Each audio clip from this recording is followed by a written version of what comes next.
Hello' সকলোকে নমস্কাৰ জনাইছো আৰু মোৰ ইউটিউব চেনেল আছামিজ নলেজ কৰ্নাৰলৈ স্বাগতম জনাইছো। মই আজি কিছুদিন আগতে এটা ভিডিঅ' বনাইছিলো যে মই ইউপিএছ কিয় নলওঁ, আৰু সেই ভিডিঅ'টোৰ কমেণ্টত বহুকেইগৰাকী ব্যক্তিয়ে মোৰ কথাটো সমৰ্থন কৰিছিল আৰু কিছুমান ব্যক্তিয়ে মানে এইটো কথা কৈছিল যে ইউপিএছে ভাল, এনপিএছটো ভাল নহয়, গতিকে আমি ইউপিএছ লোৱাটো বেটাৰ হ'ব। মই এই আটাইবিলাক ব্যক্তিৰে মন্তব্যলৈ সন্মান জনাইছো, কাৰণ এইটো এটা সম্পূৰ্ণ ব্যক্তিগত ডিসিশন, কোনে কি ল'ব। যেহেতু চৰকাৰে এইটো কোৱা নাই যে এনপিএছ ব্যৱস্থাটো নোহোৱা কৰি দিব, তাৰ সলনি ইউপিএছ আহিব, গতিকে সকলোৱে ইউপিএছ ল'বলৈ বাধ্য, চৰকাৰে এইটো কথা কোৱা নাই। চৰকাৰে কি কৈছে যে এনপিএছ আৰু ইউপিএছ দুয়োটা অপচনেল, অৰ্থাৎ যাৰ যিটো মন যায় সেইটো ল'ব পাৰে। যদি কাৰোবাৰ মন আছে এনপিএছত থাকিবলৈ, থাকিব পাৰে এনপিএছত। যদিহে কাৰোবাৰ মন যায় ইউপিএছলৈ মানে কনভাৰ্ট হ'বলৈ, তেনেহ'লে সেইটো হৈ যাব পাৰে, তাত কোনো ধৰণৰ প্ৰব্লেম নাই। গতিকে এই ক্ষেত্ৰত মই যিটো মানে মোৰ মনৰ যিটো ভাৱ বা মই যিখিনি কথা বুজি পাইছোঁ, যিখিনি উপলব্ধি কৰিব পাৰিছোঁ, সেই অনুভৱখিনিয়ে মই শ্বেয়াৰ কৰিছিলোঁ আপোনালোকৰ লগত। আৰু এইটো বুজাব খুজিছিলোঁ যে ইউপিএছ লোৱাটো মোৰ কাৰণে কিয় ভাল নহ'ব বা আমাৰ কাৰণে কিয় ভাল নহ'ব। এতিয়া ইয়াতে বহুকেইগৰাকী ব্যক্তিয়ে কৈছে যে ইউপিএছটো এটা গেৰাণ্টিড স্কিম, ইউপিএছে আমাক প্ৰতি মাহে মাহে এটা গেৰাণ্টিড টকা দিব, যিটো এনপিএছে নিদিয়ে। হয়, এইটোৰ যুক্তি এটা আছে, কিন্তু মই ক'ব খুজিছিলোঁ কি যে ইউপিএছে টকা এটা দিব আমাক, সঁচা কথা, এইটো ভাল কথা, কিন্তু ইউপিএছে আমাক ক'ৰ পৰা টকাটো দিব? ইউপিএছে আমাক আমাৰ জমা টকাৰ পৰা টকাখিনি দিব।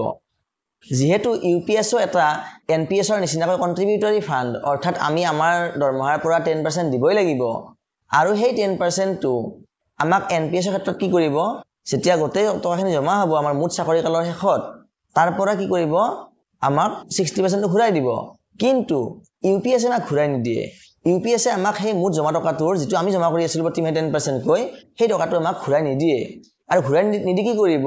সেই টকাখিনিৰ পৰাই আমাক প্ৰতি মাহে মাহে এটা পেঞ্চন দিব। তেনেক্ষেত্ৰত আমাৰ লাভটো কেনেকৈ হ'ব? আমাৰ লাভ নহ'ব। লাভ কাৰ হ'ব পাৰে? যিসকলৰ চাকৰিকাল কম, অৰ্থাৎ যিসকলৰ চাকৰিকাল 10 বছৰৰ পৰা 15 বছৰ বা খুব বেছি 16, 17, 18 বছৰলৈকে যায়, তেওঁলোকে ইউপিএছ ল'লে লাভ হ'ব পাৰে, কাৰণ তেওঁলোকৰ এনপিএছত বহুত টকা জমা নহ'ব, আৰু তেওঁলোকে বহুত টকা জমা নহ'লে ৰিটাৰ্ণটো একেলগে বেছিকৈ নাপাব, 60% টকাটো কম হ'ব, যিখিনি টকা সোনকালে শেষ হৈ যাব বা কোনো বিশেষ এটা ডাঙৰ কাম কৰিব নোৱাৰিব। তেনেস্থলত তেওঁলোকৰ কাৰণে ইউপিএছটো হয়তো ভাল হ'ব পাৰে, কাৰণ তেওঁলোকে কিবা এটা পইচা কমচে কম গেৰাণ্টিত পাব।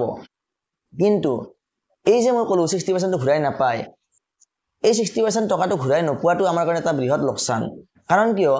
যদিহে আমি পাৱাৰ অফ কম্পাউণ্ডিং কি বস্তু বুজি পাওঁ, তেনেহ'লে আমি এইটো কথা নিশ্চয় গম পাম যে সেই 60% টকাটো, অৰ্থাৎ মই এটা এক্সাম্পল দিছোঁ যে যদিহে মোৰ চাকৰি 30 বছৰ হয়, যদিহে মই 30 বছৰ কাল চাকৰি কৰোঁ, তেনেহ'লে মই এনপিএছৰ এটা বৃহৎ এমাউণ্ট পাই যাম।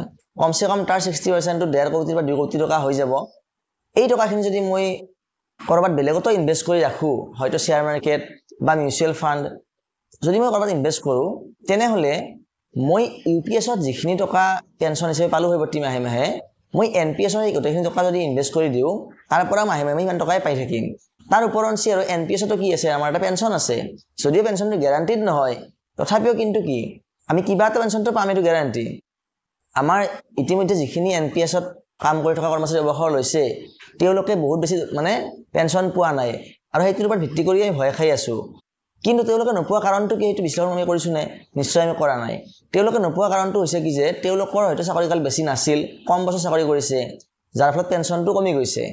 কিন্তু আমাৰ চাকৰিকাল, যিখিনি এমপ্লয়ী নতুনকৈ জইন কৰিছোঁ বা আমাৰ যিখিনি এমপ্লয়ীৰ চাকৰি বেছি বছৰ হোৱা নাই, তেওঁলোকৰ চাকৰি বহুত বছৰ বাকী আছে, তেওঁলোকৰ ক্ষেত্ৰত কি হ'ব? এনপিএছৰ এমাউণ্টটো বহুত এটা হিউজ এমাউণ্ট হৈ যাব, আৰু সেই হিউজ এমাউণ্টৰ পৰা 60% আমি লোৱাৰ পিছতো 40% থাকি যাব চৰকাৰৰ মানে ৰাজকোষত।